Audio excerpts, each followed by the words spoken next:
बिस्मिल्लाहिर्रहमानिर्रहीम। अस्सलाम वालेकुम। सादा लोग सादा ज़िंदगी में हम आपको खुश आमदीद कहते हैं। उम्मीद करती हूँ मेरे तमाम देखने वाले खैर ऑफिस से होंगे, जहाँ रहें खुश रहें, हंसते मुस्कुराते रहें और अल्लाह पाक के हिफ्ज़ व अमान में रहें। आमीन सुम्मा आमीन। तो जनाब इसी के साथ करते हैं अपने व्लॉग का आगाज़।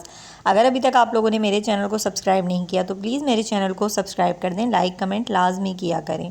तकरीबन पूरे एक हफ़्ते के बाद आज घर में पराठे बनाए हैं, वरना डेली बाज़ार से नाश्ता आ रहा था। चलो नाश्ता करो ना नायजा।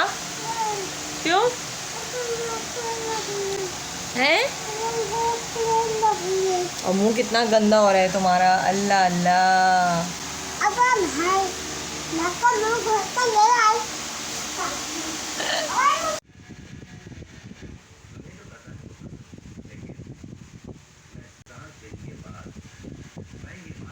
मर्द की वफ़ा का पता औरत की बीमारी में लगता है कि सिक्का खोटा है या खरा, और औरत की मोहब्बत मर्द की बेरोज़गारी के वक्त पर पता चलती है कि वो कागज़ी साथी है या कि वाकई शरीके हयात है।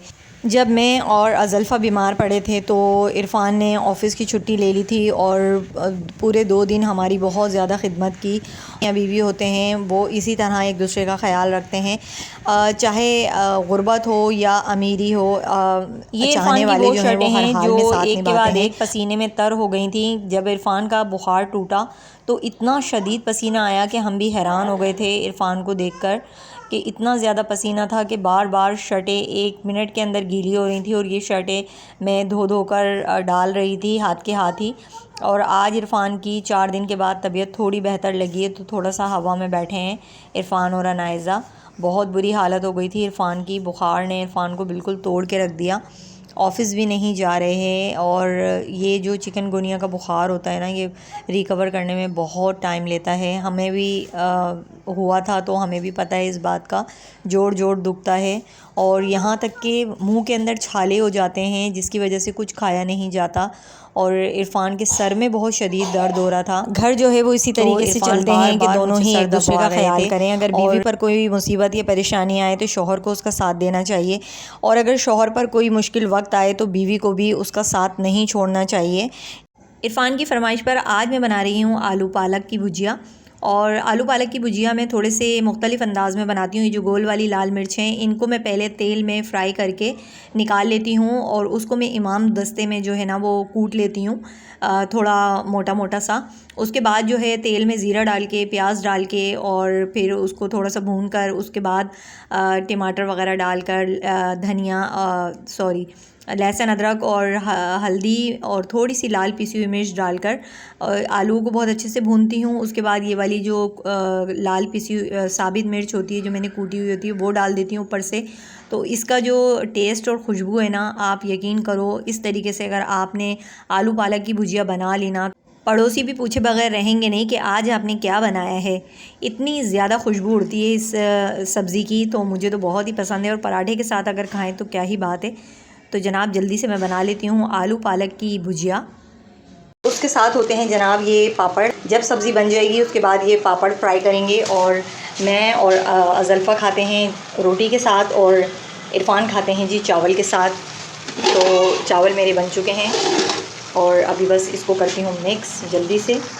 काफ़ी दिन से जो है वो हम लोग बाज़ार से ही नाश्ता मंगवा रहे थे, कभी ब्रेड, कभी बन, कभी पापे, इसी तरह, क्योंकि बीमारी की वजह से इंसान का ना कुछ भी हैवी नाश्ता करने का दिल नहीं चाहता।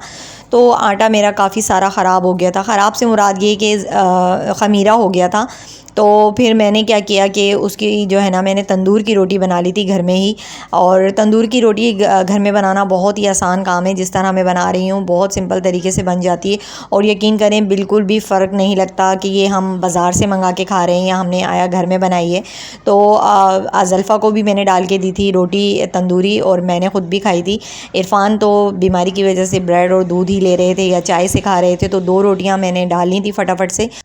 अच्छा, मेरे ससुराल में ना जब भी आटा वगैरह ख़मीरा हो जाता था तो हमारी सास क्या करती थी कि इसको थोड़ा सा और पतला लिक्विड ही करवा कर, जैसे हम पकोड़ों का बेसन घोलते हैं, इसी तरीके से ये आटा थोड़ा सा पतला करके इसमें चीनी डालकर और ना सौंफ डालकर थोड़ी सी, तो उसके मीठे गुलगुले बनाते थे। तो बच्चे बड़े सभी बड़े शौक़ से खाते थे। और ये देखें जी, मेरी गर्मा गर्म तंदूरी रोटी घर की बनी हुई बेहतरीन तैयार हो चुकी है। और आप तमाम बहन भाइयों का दिल से शुक्रिया अदा करती हूँ कि आप लोग मुझे इतना प्यार, इतनी मोहब्बत और इतनी इज़्ज़त देते हैं। आप लोगों के प्यारे प्यारे कमेंट पढ़ के बहुत अच्छा लगता है।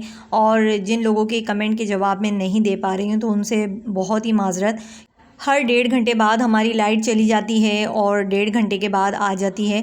तो उस 1.5 घंटे में मेरी कोशिश होती है कि घर के ये काम कर लूँ और प्लस व्लॉगिंग भी करनी होती है, तो इस वजह से बिल्कुल भी टाइम नहीं मिल पा रहा। लेकिन जो भी बहन भाई कमेंट करते हैं उनकी वीडियो मैं ज़रूर वॉच करती हूँ। और आप तमाम बहन भाइयों ने इसी तरह मुझे सपोर्ट करना है प्लीज़। तो ये देखें जी, हमारे डिवाइडर में इस वक्त लग चुका है दवाइयों का अंबार। ये सारी अनाइज़ा की दवाइयाँ हैं और ये दूसरी बार उसको मिली है, 1 हफ़्ते में दूसरी बार एंटीबायोटिक दी है।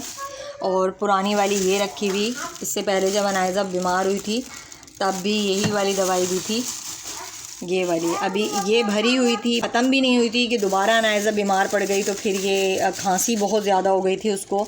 3-4 दिन से इतना खांस रही थी वो, तो फिर मैं उसकी दवाई दिला के लाई हूँ। तो दोबारा से ये एंटीबायोटिक और ये खांसी की सिरप दी है। और ये वाली जो है एक्सपायर हो चुकी है क्योंकि ये पाउडर वाली होती है और 5 दिन में पिलानी होती है। और ये अज़ल्फ़ा की दवाइयाँ हैं, अज़ल्फ़ा के साशे रह गए थे, उसने नहीं पिए। और ये मेरी दवाइयाँ थीं तो ये सारी ख़त्म हो चुकी हैं। बाकी एक ख़ुराक रह गई थी तो मैंने वो नहीं खाई, ये मुझे दी थी डॉक्टर ने। सिरप मैंने अनाइज़ा को इतना पिलाया है ना खांसी का, लेकिन इससे कोई फ़र्क नहीं पड़ा था अनाइज़ा को। तो फिर जो है खांसी का सिरप ये वाला दिया है, तो इससे जो है अल्लाह का शुक्र है काफ़ी फ़र्क पड़ा है अनाइज़ा को। तो देखें दवाइयों का अंबार लग चुका है डिवाइडर में, सारी दवाइयाँ भरी हुई हैं। संडे वाले दिन से ही ये बर्तन मेरे यहाँ रखे हुए थे, तो जब नंद आई थी तो मैंने ये निकाले थे। और ये मेरे पास एक वाहिद डिनर सेट है, जो कोई मेहमान वगैरह आता है तो मैं निकाल लेती हूँ। वैसे तो हम लोग स्टील के ही प्लेट्स वगैरह में खाना खाते हैं और प्लास्टिक का डिनर सेट जो है वो मैं यहाँ रख देती हूँ। साफ़ तो था ही, तो बस यहाँ पड़े पड़े धूल मिट्टी थोड़ी सी जम गई थी उस पर, तो वही मैं कपड़े से साफ़ कर रही थी और अब मैं यहाँ उसको रख रही हूँ। बच्चों वाला घर होता है ना, तो फिर कोई चीज़ टूट वगैरह जाए तो उसकी वजह से बर वक्त अगर रख दी जाए। लेकिन इरफ़ान बीमार हो गए थे तो सारा मेरा वक्त जो है वो इरफ़ान के साथ ही गुजर रहा था। और प्लस अनाइज़ा भी बीमार थी, उसको भी खांसी वगैरह बहुत ज़्यादा हो रही थी, तो बस उसी वजह से जो है ना ये इतने दिन निकल गए मेरे। और आज मैंने हिम्मत करके जो है ना वो ये डिनर सेट भी ठिकाने लगा दिया। और कल से अब झाड़ू निकल रही है कमरे की, तो कमरे की हालत देख देख के ना इतनी कोफ्त हो रही थी, क्योंकि ख़वातीन का काम ही साफ़ सफाई करना है। और जब घर गंदा होना, तो यकीन करें जब तक ये चीज़ें सिमट नहीं जाती ना, ख़वातीन को सुकून ही नहीं मिलता। अज़ल्फ़ा झाड़ू लगा देती है तो मुझे ये टेंशन नहीं होती, बाकी के काम मैं कर लेती हूँ। तो पिछले दिनों अज़ल्फ़ा के स्कूल की ना बहुत ज़्यादा छुट्टियाँ हो गई थी, काम डेली का जमा हुआ था काम। तो टीचर ने कहा था कि आप जल्द से जल्द अपना काम कंप्लीट करें। तो मैंने अज़ल्फ़ा को कहा कि आप अपनी पढ़ाई पे फ़ोकस करो, बाकी ये काम तो चलते ही रहते हैं। कॉइल का जो ये ऐश है ये भी इतना ज़्यादा जमा हो गया था, तो क्योंकि अज़ल्फ़ा जब भी झाड़ू देती है ना तो ये सारा सब कुछ साफ़ करके रखती है हाथ के हाथ, क्योंकि बच्ची है ना नाइज़ा, ऐसा ना हो कि ये उसको खेल समझे, ये अपने हाथ गंदे कर ले। तो डेली हम लोग ये इसकी जो राख वगैरह होती है वो फेंक देते हैं। तो जनाब ये था मेरा आज का व्लॉग। उम्मीद करती हूँ वीडियो आपको पसंद आएगी। पसंद आए तो लाइक कमेंट लाजमी कीजिएगा। अपना बहुत सारा ख्याल रखिएगा। मिलेंगे फिर किसी नेक्स्ट वीडियो में। अल्लाह हाफिज़।